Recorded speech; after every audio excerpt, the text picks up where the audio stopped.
Hello, welcome back to my channel, and if you're new here, I'm Zoe and I make lifestyle videos about books, beauty, and sustainability, and today I'm doing my Queer Lit Readathon wrap up. So I'll link my Queer Lit Readathon TBR because I kind of go into like what the Queer Lit Readathon is and what I was planning on reading, and in this video I'm really just going to talk about what actually went down. So without further ado, let's dive on into the books.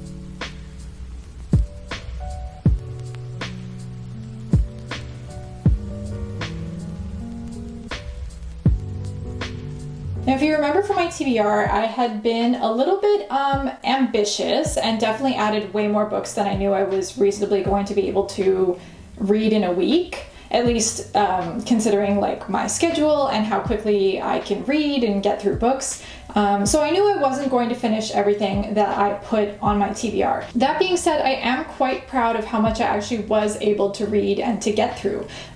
So I will start with the 2 graphic novels. So this was actually the first book I completely finished this week, and it is The Princess and the Dressmaker by Jen Wang. And this one is a graphic novel.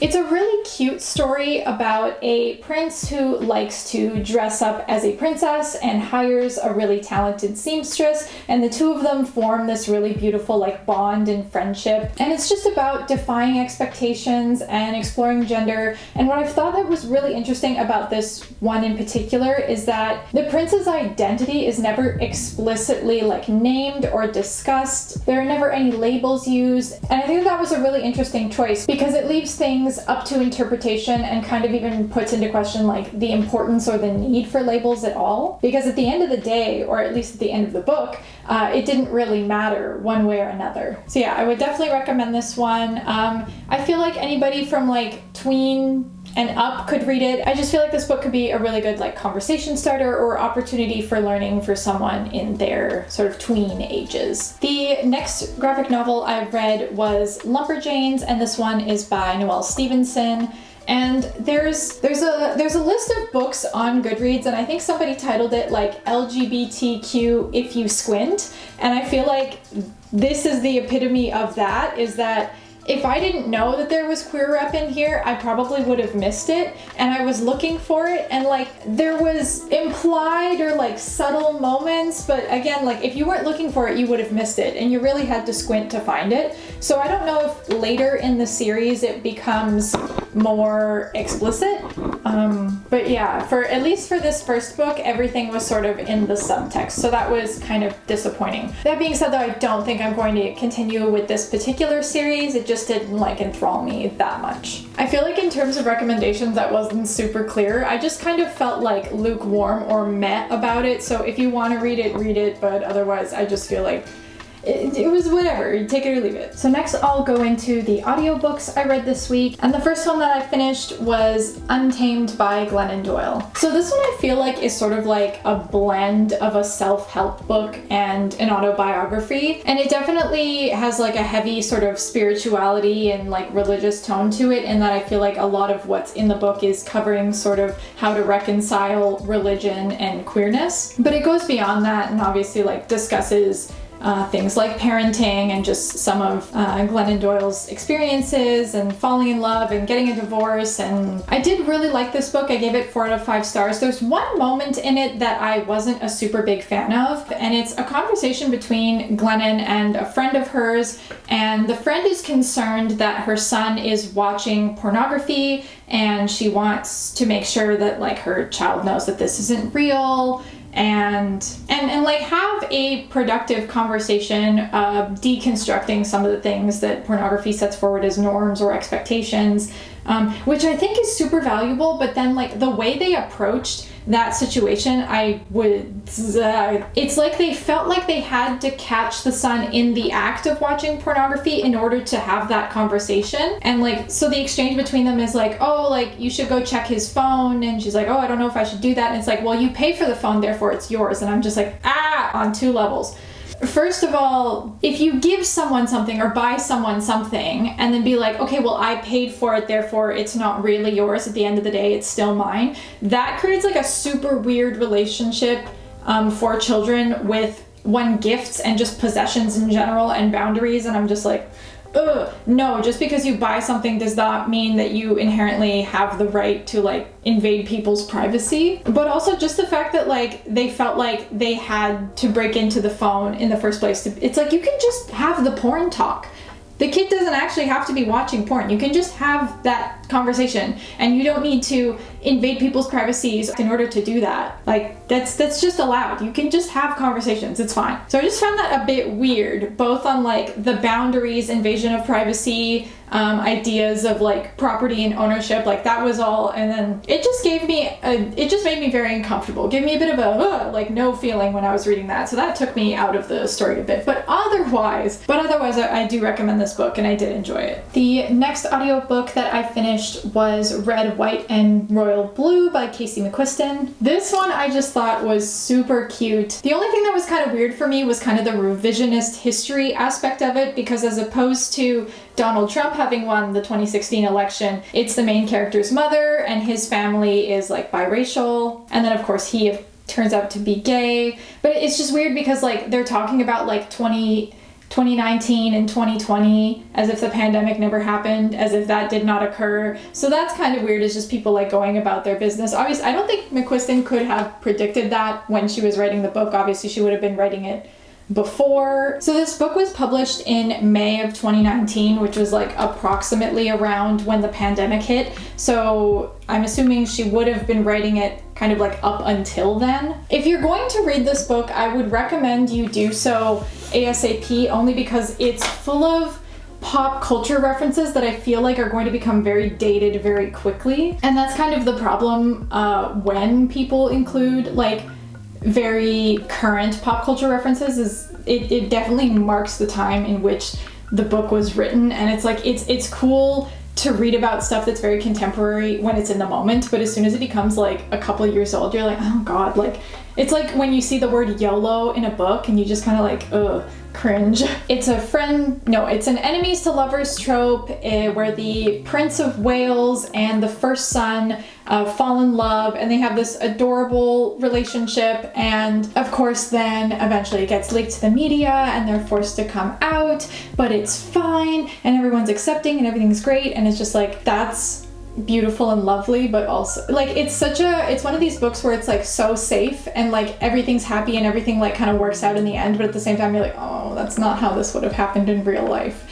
But sometimes you need that. Sometimes you just need the happy story where everything works out. So if that's what you're looking for, 100% I would recommend this. And I would recommend it overall because I thought it was adorable. It was super enjoyable to go through the entire way. If you're not into spicy scenes though, you might want to avoid this one because there are definitely some very schmaxy scenes. But yeah, there's something weird about having erased the entire trauma of like the 2016 election and the aftermath of that, and then replacing it with like a super progressive choice as like who would have won that election. So it's an alternate reality that is much nicer than the one we inhabit. So if you need that, if you need the comfort and escapism of like, let's imagine a world that didn't suck the past few years, read that book. Read that book. And then the last audiobook that I started but didn't finish was Legendborn. And this one is by Tracy Deonn. I don't even think I mentioned this one in my TBR because I honestly didn't expect it to show up during the readathon or even after the readathon. Like I didn't even know I had a hold on it, and then all of a sudden I got a notification like, oh, this book is available to take out. So I was like, boom, yes, we'll take it out. I'm only about 23% of the way in though on that one, and I haven't gotten to any form of queer representation so far, so I don't know what it is. I don't know when it will appear, but I have seen in the Goodreads description that people have tagged it as LGBT, so I know that it will show up in some form eventually. This one I like, but I don't know if I'm like 100% sold on like the magic system of like demons and stuff and just like the way it works. It's very much like tied up in like the story of King Arthur and the lore of that, which I'm not super familiar with. I don't know if I'm a big fan of that yet. We'll see. I'm definitely going to give it more of a shot, but yeah, I thought I'd mention that because I started it, didn't finish it. There's queer rep.